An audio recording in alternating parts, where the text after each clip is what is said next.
Selamat pagi Bapak, Ibu, dan Saudara yang terkasih dalam Tuhan Yesus. Kita berjumpa di Morning Spirit edisi pertama. Program ini membantu Anda sekalian dalam bersaat teduh. Sebelum memulainya, mari kita berdoa. Allah Bapa yang terkasih, pimpin kami saat ini yang akan merenungkan firman-Mu. Bukalah hati dan pikiran kami, agar diisi oleh firman-Mu. Terima kasih Tuhan, dalam nama Tuhan Yesus kami berdoa. Amin. Mendapatkan harta karun.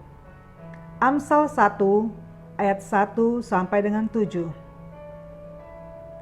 Amsal Salomo bin Daud, Raja Israel, untuk mengetahui hikmat dan didikan, untuk mengerti kata-kata yang bermakna, untuk menerima didikan yang menjadikan pandai, serta kebenaran, keadilan, dan kejujuran, untuk memberikan kecerdasan kepada orang yang tak berpengalaman, dan pengetahuan serta kebijaksanaan kepada orang muda.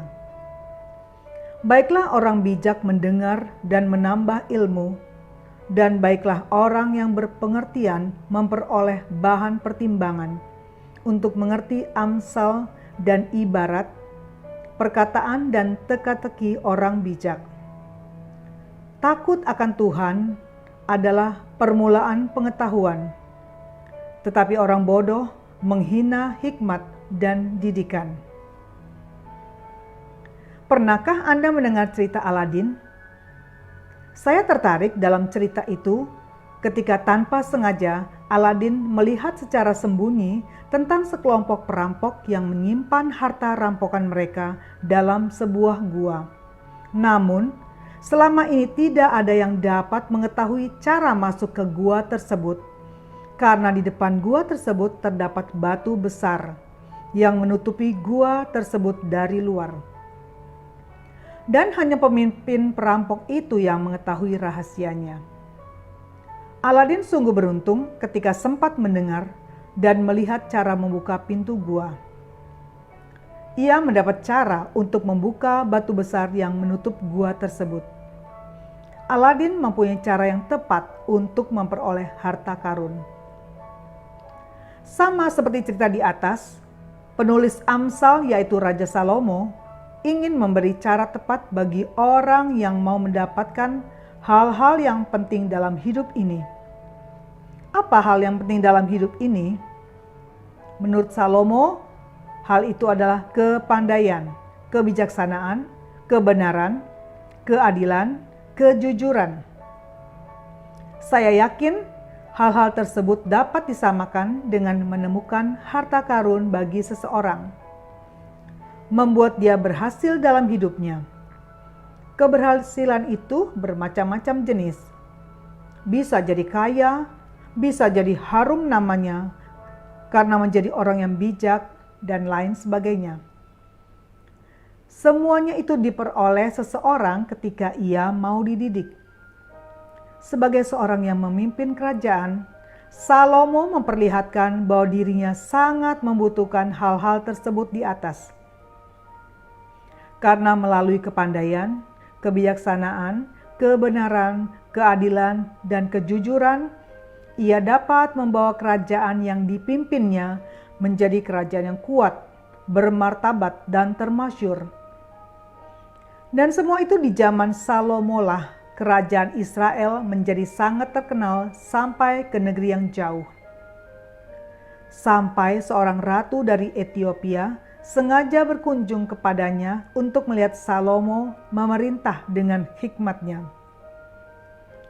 Untuk mendapat hal-hal yang penting itu, maka seseorang harus melalui jalur pendidikan, memperoleh ilmu yang mengajar hal-hal tersebut. Salomo berkeinginan untuk mendorong semua orang terus mau mendapat didikan. Bahkan bagi Salomo, orang bijak pun harus terus mau belajar. Orang bijak baginya dapat dilihat melalui kemauannya untuk belajar menambah ilmu. Karena orang bijak tersebut akan memiliki pengertian yang membuat dirinya semakin bijak.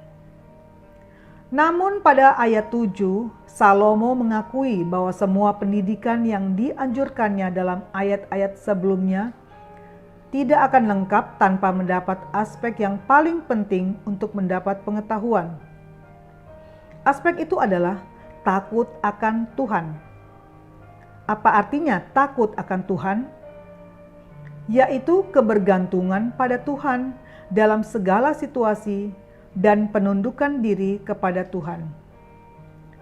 Melalui takut akan Tuhan, membawa manusia untuk berkenalan dengan Tuhan. Takut akan Tuhan mengajarkan kita bagaimana berkomunikasi dengan Tuhan dengan benar, melalui penyembahan dan ketaatan yang benar, dan bagaimana hidup bersama Tuhan untuk selama-lamanya. Dalam ketergantungan kita kepada Tuhan, maka Tuhan yang adalah sumber segala pengetahuan yang benar akan memberitahu kepada segala rencananya, memberi janjinya. Bandingkan Mazmur 25 ayat 14. Dengan demikian, hidup orang yang takut akan Tuhan menjadi hidup yang berkenan dan menjadi teladan bagi orang-orang sekitarnya. Sebab itu, di pagi ini, marilah kita berjanji dalam doa kita untuk menjadi orang-orang yang hidup dengan takut akan Tuhan.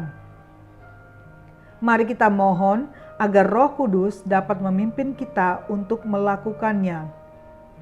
Walaupun ada tantangan, godaan, kita tetap menjalankan hidup sesuai pimpinannya. Marilah kita berdoa. Terima kasih Bapa untuk firman-Mu pagi ini. Kami siap menjalaninya. Kiranya Engkau menuntun dan memberkati dalam tugas pekerjaan kami hari ini. Dalam nama Tuhan Yesus, kami berdoa dan mengucap syukur.